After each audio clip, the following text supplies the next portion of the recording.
What's up, you guys? It's Steve here, and we have got an update for you on the Build Back Better agenda, the two parts: infrastructure for $1.2 trillion and stimulus reconciliation of $3.5. Take a look at these articles coming out just today, you guys.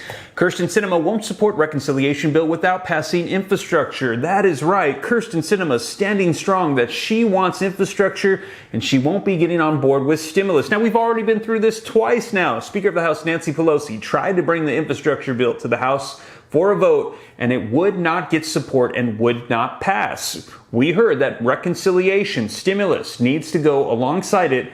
Otherwise, progressives have said they will wreck the bill. But still, take a look. We're seeing articles like this. U.S. Senator Sinema rejects the vote on Biden's package before infrastructure. Now, we literally have Democrats that control all of Congress, the House, the Senate, and the presidency. And right now, through the process of reconciliation, as long as they're unified, they literally could pass through whatever they like. However, we have in the Senate right now a 50-50 split, 50 Republicans and 50 Democrats. So for Democrats to do this, they literally need every single senator on board. And right now, it's like it's broken up into two separate groups, progressives and moderates. And right now in the Senate, we have 48 Democratic senators all on board with stimulus, and two, Joe Manchin and Kyrsten Sinema, that are not. So they are pretty much blocking this bill from passing. Now, you might be thinking to yourself, what are the consequences of being one of the oddballs out that is stopping this? Well, take a look at this article that came out today, you guys. Sinema trails potential primary challenger in progressive poll. That is right. America is watching. Democrats are blaming them for blocking the bill, and we're hearing that they might not be in their positions very much longer if this continues, because they are stopping everything, and now she is trailing in the polls. Now, in addition to that, we have the rest of the Democrats. Take a look at this, you guys. Progressives urge Pelosi to keep all of the social and climate programs in Biden's economic plan intact. As we heard Joe Manchin say, cut out provisions, get it out. We want the overall price tag to be reduced. And progressives are saying, no, Speaker of the House, do not do that. Keep all those provisions in there. We need all of these stimulus provisions to help Americans out at this time. If you want to reduce the overall price tag, just reduce the duration for which they're funded, but we need all of these provisions to be included. And we actually have some video footage today. Take a look. Jayapal, leader of the Progressive House of Representatives Caucus, and she's going to be discussing all of the provisions included, getting this passed. She says she's optimistic, and she believes, she said, that 96% or the 48 senators will prevail over the 4% or the 2 that are not on board. So I'm going to be sharing this with you, getting you caught up on the latest as of today, October 14th, 2021, with the negotiations taking place right now for infrastructure and stimulus. But before we dive in, if you could do me a quick favor, just takes a second. If you appreciate the updates, don't forget to just take a quick moment to smash the like button. Just takes a second. It really helps me out a ton. Thank you so much. Just lets the algorithm know you appreciate the updates. Also, leave your comments. I'd love to see your thoughts. Share this out. If this is your first time here, hit the subscribe button and turn on the notification bell to stay up to date.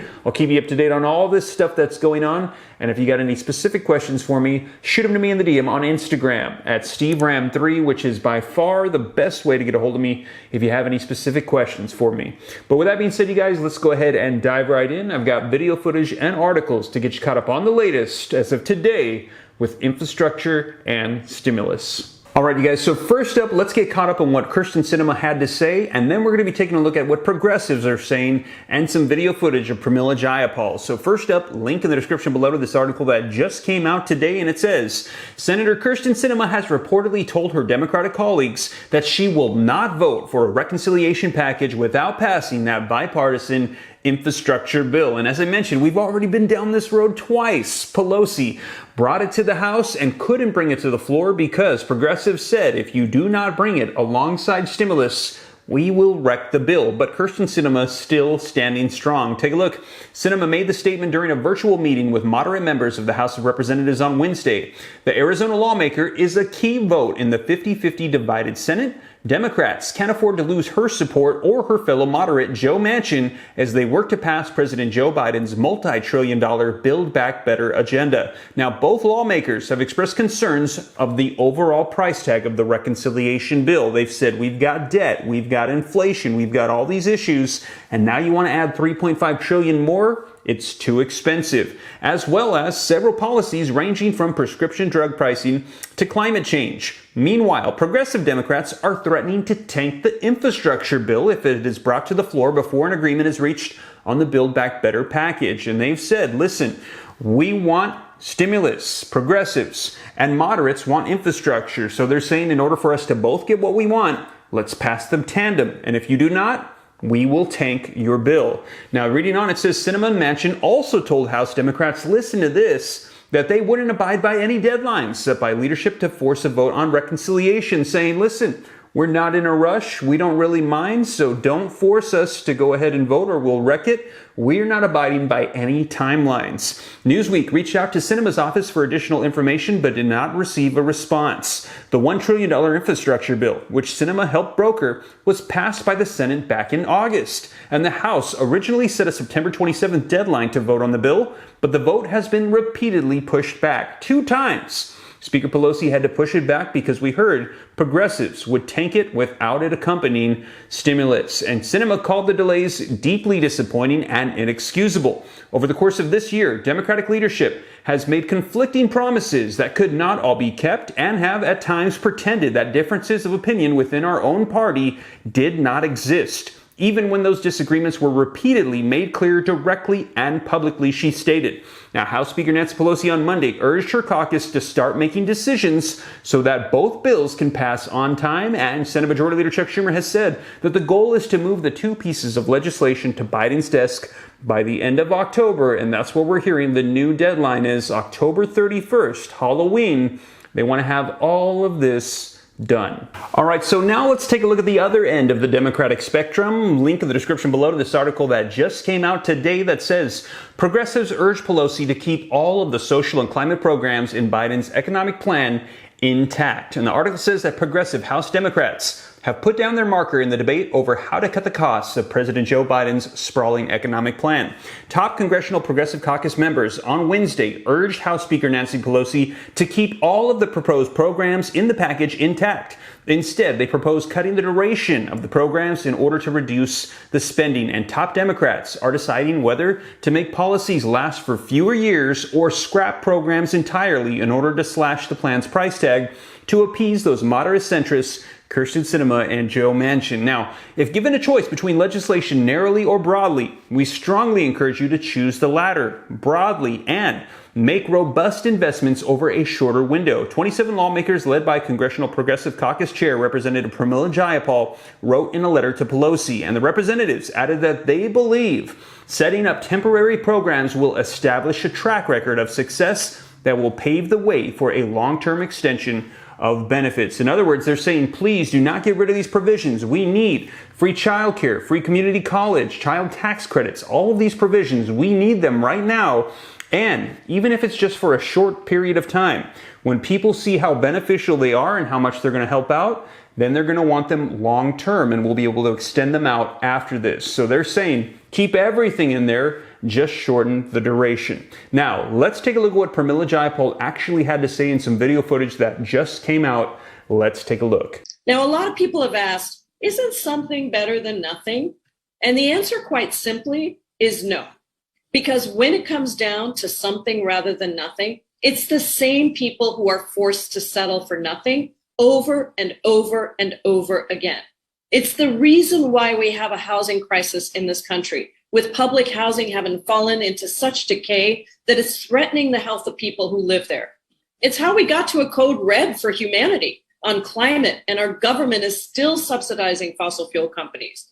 And it's why it took a global pandemic and over 700,000 American deaths to force those in power to confront the long-standing, deeply rooted inequalities in this country. We're not going to ask people to get by with nothing, while millionaires and billionaires continue to get richer without paying anywhere near their fair share in taxes.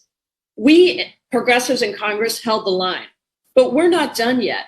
And let me be clear that this is not just some crazy progressive wish list that nobody else agrees with. This is President Joe Biden's agenda. This is the agenda that Democrats in the House, the Senate, and the White House were elected on. And this is the agenda that's over 70% of the American people want to see done. So over the next few weeks, Congress and the White House are negotiating over what the final package looks like. We succeeded in putting the president's full agenda back on track, but now we actually have to deliver on that agenda so that people wake up and they feel, like in their hearts, they feel the transformational change in their daily lives. In both the Senate and the House, we are united in our insistence that these priorities, climate action, the care economy, housing, roadmap to citizenship, expanded healthcare, and tax fairness, are included and funded in the final bill.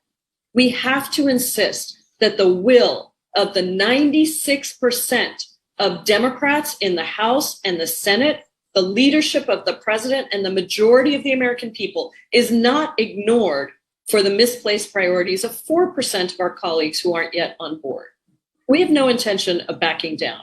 And if we all continue to stick together in the Senate, the House, in Congress, in the movement, as we have so far, I just know that we can deliver the most significant economic transformational investment in working people, in poor people, in families, in Black, Brown, Indigenous communities, in women, in nearly a century. Well, there you have it. Let me know your thoughts in the comments down below. As she said that they want to get this done and they believe that this is going to be a transformative bill to help out America at this time. And doesn't sound like she's planning on back in town anytime soon. Let me know your thoughts, you guys. But we have got until the 31st, we're hearing, and today's the 14th. So that gives us 17 days to get this done. So we're expecting to hear a whole lot more on this. Infrastructure and stimulus are going to become the primary focus of Congress right now, as we've already taken care of the debt ceiling and the government shutdown. Those have been extended out till December 3rd. So we're going to see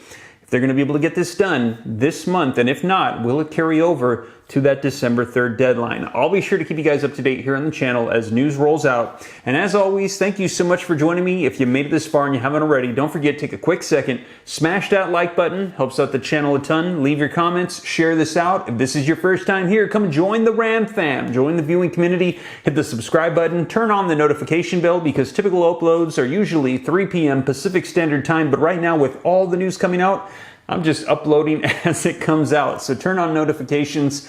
And if you got any specific questions for me, shoot them to me in the DM on Instagram at SteveRam3. But with that being said, you guys, hope this reaches you well. I will catch you in the next video. Take care. God bless.